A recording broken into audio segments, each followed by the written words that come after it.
Hello crafty friends, I'm Lien from Studio Kato and I am back with a video that has been months in the making, but it's been really fun and I have a ton of tips to share with you guys. 5 cards today, all stitching on pierced dies. So this is a great way to stretch your supplies, get more out of your cover dies or any die that has a pierced detail to it, which I have quite a lot of because they add a really subtle hint to your background that I love. But to make them really shine, I love to stitch on them. Now this does take some time, this takes hours and hours, but I like to call it my couch craft. It's a craft I can take to the couch and I don't have to go from my working desk to my craft desk. Sometimes you don't want to do that. So this is a perfect craft to take to the couch. Now all you have to do to get started is die cut your pierced dies. This happens to be a background cover die. And I like to go in with a piercing tool to really open those stitched details there. Now you don't have to pierce through the cover plate beforehand. You can just do it with your needle and thread while you're stitching, but this is going to give you a much cleaner look and it's also going to be easier to stitch and it's easier on your threads as well. Paper is quite sharp. When the die doesn't cut through the paper, your thread is really going through a lot, working through those sharp edges of the page. So you don't want to do that.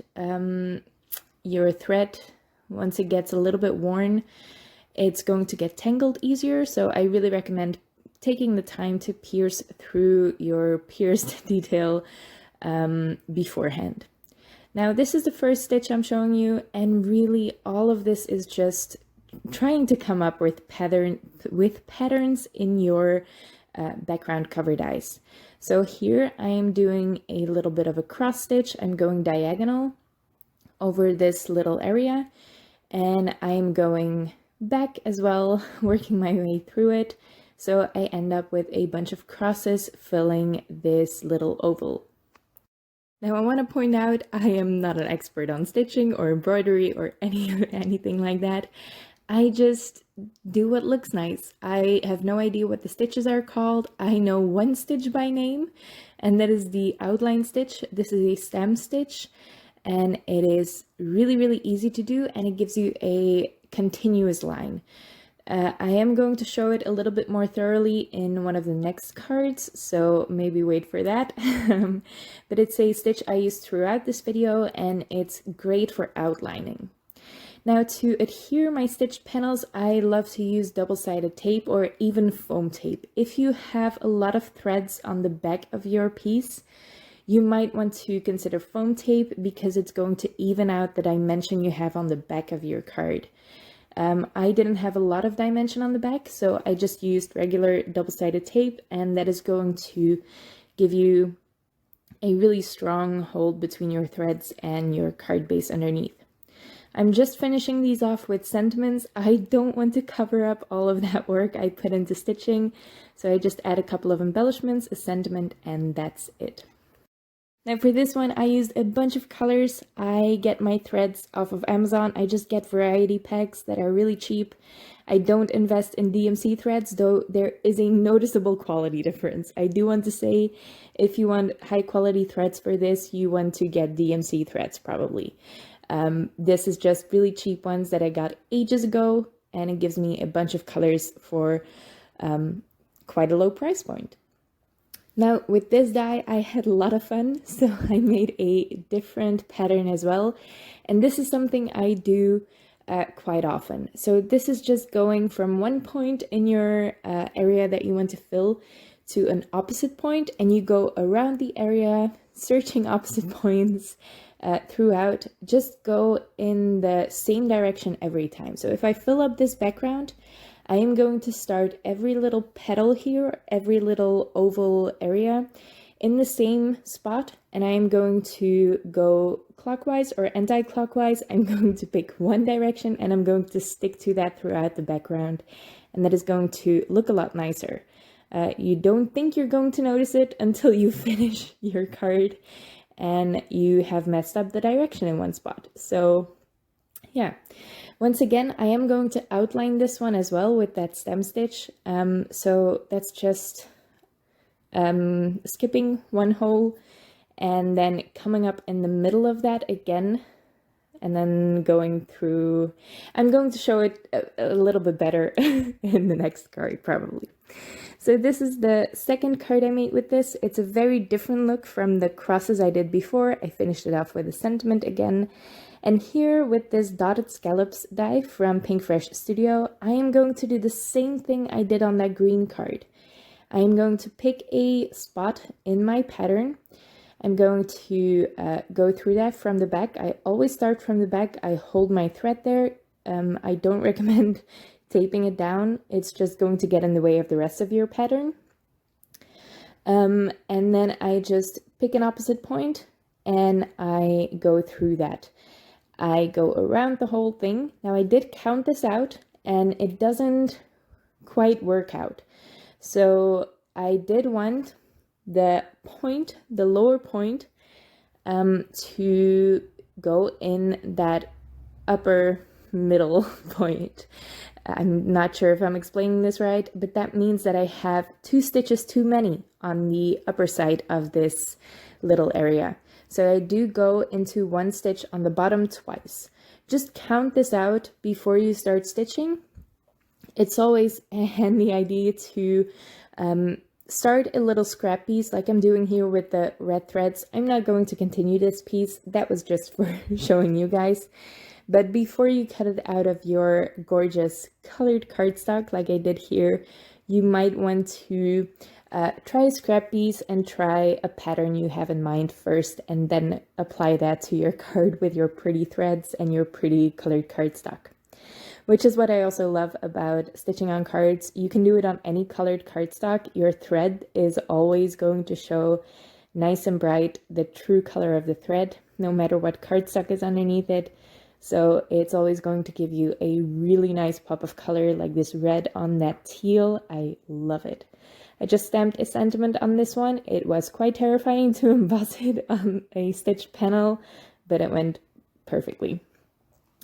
Now here, I'm finally going to show you that stem stitch. All you do here is do the outline, and that's going to give you a little bit of a raised area and just a nice pop of color on those white spaces. So for a stem stitch, you are going to start from the back again. You are going to skip 1 hole and go down through the second hole.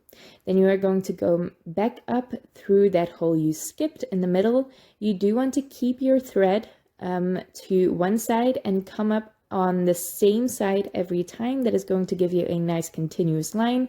Otherwise it's going to look a little bit bumpy.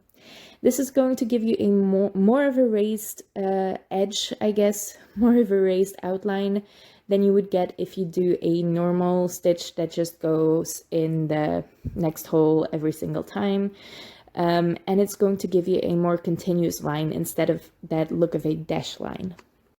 It's really easy to do. It doesn't use more thread than your regular stitching.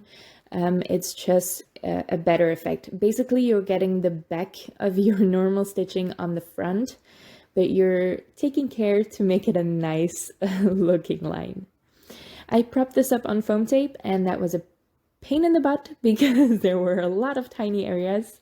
And then I am also going to inlay this with some more colored cardstock. I actually matched the colors of my thread to the colors of cardstock I wanted to use for this.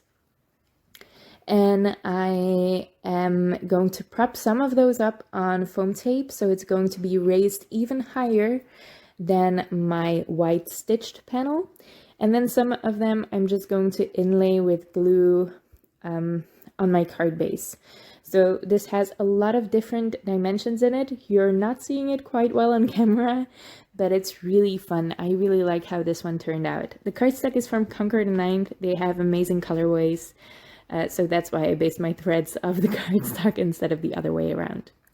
And this one is probably my favorite of the bunch. And the great news is you can do this with pretty much any die that leaves stitching on the outside of the cut line.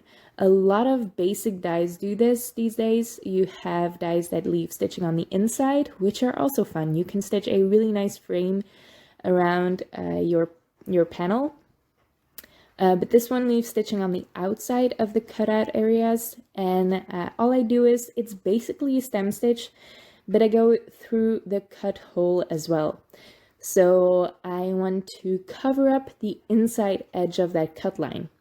And you can do this by just going through one hole and then the next, but I like to skip a hole because that leaves more thread on the inside edge of that cut line, and it's just going to cover it up more nicely. I don't know why, I just tested it out and this is what came out. I just come up with these by experimenting. I don't know anything about embroidery, so I highly recommend you just take your piercing dies and experiment. Sit down on the couch for a little bit and try something out. It's really, really fun, and you can get a lot more use out of your background dies. Again, I am just finishing these off with some sentiments and some embellishments, and that's going to be it. These are mostly sentiments I had left over. These are already stacked up. I stack all of my sentiments to get a nice pop of dimension as well. So yeah, I really love how all of these cards turned out, but this one with the confetti is probably my favorite. It's so colorful. I love it.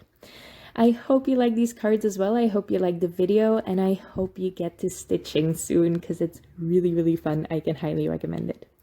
I'll also have another video with stitching on my channel today, so I hope you check that out as well.